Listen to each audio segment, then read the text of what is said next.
Tugas PKN dari Ibu Sri Andayani lucu baik hati dan tidak sombong. Assalamualaikum warahmatullahi wabarakatuh. Ibu guru yang saya hormati dan teman-teman yang saya cintai, izinkan saya di sini untuk berbicara. Nah, kalian tahu nggak sih apa makna dari Aku Cinta Indonesia? Kalimat itu harus selalu digaungkan oleh kita sebagai warga negara Indonesia, dan bukan hanya itu, kita sebagai warga negara Indonesia harus mendalami tentang bagaimana caranya membangun integritas nasional bangsa kita. Nah, untuk pertemuan kali ini, saya Ade Royanti dari kelas 11 IPS 4 akan mempresentasikan materi tentang mewaspadai ancaman terhadap kedudukan Negara Kesatuan Republik Indonesia. Dalam membangun integrasi nasional, bangsa Indonesia selalu dihadapkan terhadap ATGH, yaitu ancaman, tantangan, gangguan, dan hambatan. Nah, apa sih ATGH itu? Mari kita bahas. Yang pertama adalah ancaman. Ancaman merupakan suatu hal yang bersifat mengubah atau merombak suatu kebijaksanaan yang dilakukan secara konsepsional, politik, dan juga dengan kriminal. Yang kedua adalah tantangan. Tantangan adalah suatu hal atau suatu sifat yang bertujuan untuk menggugah kemampuan seseorang. Dan yang ketiga adalah hambatan. Hambatan adalah suatu sifat yang bertujuan untuk melemahkan. Dan yang keempat adalah gangguan. Gangguan adalah usaha dari luar yang bertujuan untuk menghambat atau melemahkan secara tidak konsepsional. Nah, yang selanjutnya yaitu menelaah ancaman terhadap integritas nasional. Salah satunya dengan cara mencari tahu atau menelaah ancaman-ancaman yang menyelubungi negeri. Bisa juga dengan kondisi sosial ataupun kebudayaan yang ada di negeri kita. Adapun ancaman di bidang Ipolek Sosbudhankam menurut tim dari Kemdikbud yang dapat merusak integritas nasional itu bisa terjadi dari dalam diri bangsa Indonesia ataupun dari luar bangsa Indonesia, seperti di bidang ideologi, politik, sosial, budaya, keamanan, dan juga yang lainnya. Nah, mari kita bahas ada apa saja macam-macam ancaman yang dapat merusak integritas nasional itu.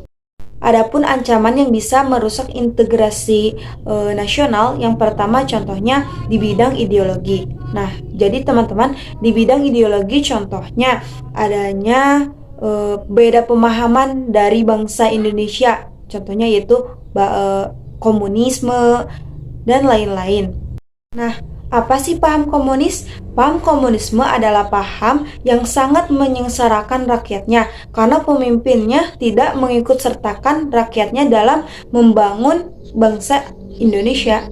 Yang kedua adalah ancaman di bidang politik. Contoh dari ancaman di bidang politik yaitu adanya ancaman dari luar ke negara kita yang menekankan untuk semisalkan memprovokasi ataupun blok politik. Nah, adapun contoh yang lainnya yaitu menggalang kekuatan politik untuk melemahkan kekuasaan pemerintahan. Yang ketiga adalah ancaman di bidang ekonomi. Nah, sudah terbukti bahwa bangsa kita ataupun bangsa orang lain itu tidak bisa berdiri sendiri tanpa bantuan dari negara lain. Nah, contohnya di bidang ekonomi, negara kita saja akan membutuhkan negara lain untuk pemasokan barang-barang yang kita butuhkan. Contoh yang pertama yaitu kita akan terus-menerus mengirimkan barang-barang dari luar ke negeri kita, sehingga barang-barang lokal yang ada di negeri kita akan semakin menipis dan hilang begitu saja. Yang keempat adalah di bidang sosial budaya. Nah, yang melatar belakangi ancaman di bidang sosial budaya yaitu karena masyarakatnya yang bodoh ataupun miskin, sehingga dapat menimbulkan suatu kekerasan ataupun bisa menimbulkan kejahatan-kejahatan di masyarakat. Ada juga contohnya yaitu terorisme dan lain-lain. Yang kelima adalah ancaman sosial budaya dari luar. Nah, ancaman sosial budaya dari luar itu dipengaruhi karena adanya globalisasi, sehingga masyarakat Indonesia bisa terpengaruh dengan adanya orang-orang barat. Nah, contohnya westernisasi, yang ke barat-baratan gayanya. Terus ada juga kurangnya atau hilangnya rasa gotong royong ataupun solidaritas dari bangsa kita. Yang keenam adalah ancaman di bidang pertahanan dan keamanan.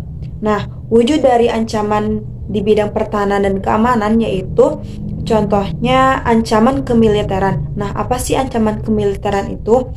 Ancaman kemiliteran itu adalah ancaman yang bersifat atau bersenjata sehingga dapat membahayakan bangsa Indonesia. Nah, contohnya yaitu agresi, pemberontakan wilayah, ataupun ancaman-ancaman kemiliteran lainnya. Untuk materi selanjutnya yaitu peran masyarakat untuk mengatasi ancaman-ancaman dari luar dan juga membangun integritas nasional. Bagaimana sih teman-teman cara kita mengatasi ancaman tersebut? Yang pertama, dengan tidak membeda-bedakan keberagaman, contohnya ras, suku, dan budaya. Yang kedua yaitu beribadah sesuai dengan kepercayaannya masing-masing dan tidak mengganggu kepercayaan orang lain saat beribadah. Dan yang ketiga yaitu menumbuhkan rasa kesadaran kita akan pentingnya integrasi nasional. Dan yang keempat yaitu menumbuhkan rasa gotong royong untuk meningkatkan kebersamaan antara satu dengan yang lainnya. Dan juga ada banyak lagi cara-cara untuk mengatasi ancaman-ancaman dari luar. Adapun strategi untuk mengatasi ancaman Evolek Sosbudhankam itu terbagi menjadi dua. Yang pertama dengan non-militer, yang kedua dengan militer. Strategi pertahanan non-militer yaitu strategi untuk mempertahankan keutuhan negara kesatuan Republik Indonesia dari yang namanya ideologi, ekonomi, sosial, politik, budaya, dan lain-lain. Adapun strategi militer yaitu yang dilaksanakan dengan pertahanan dan keamanan rakyat semesta. Nah, selanjutnya ada beberapa cara-cara atau tips untuk mengatasi ancaman dari luar menurut Kemendikbud. Yang pertama yaitu strategi untuk mengatasi ancaman di bidang ideologi. Nah, bangsa Indonesia itu menganut paham Pancasila, maka bangsa Indonesia saat mengelola kepentingan konflik harus berlandaskan atas Bhinneka Tunggal Ika bangsa Indonesia. Yang kedua yaitu di bidang politik. Nah, bangsa Indonesia tidak harus menghilangkan eksistensinya yang sebagai bangsa yang mandiri, tetapi bangsa Indonesia juga harus memiliki hubungan kerjasama dengan orang lain secara terhormat dan menghormati negara-negara lain. Yang ketiga yaitu di bidang ekonomi. Nah, untuk strategi agar terhindar dari ancaman tersebut terletak pada sistem ekonomi kerakyatannya. Adapun cara untuk mewujudkan misi tersebut yaitu sebagai berikut. Yang kelima yaitu dalam bidang sosial budaya. Nah, bangsa Indonesia harus memelihara keseimbangan dan keselarasan fundamental. Dan yang terakhir yaitu strategi mengatasi ancaman di bidang pertahanan dan keamanan. Nah, adapun cara-cara untuk mengatasi strategi keamanan yaitu sebagai berikut.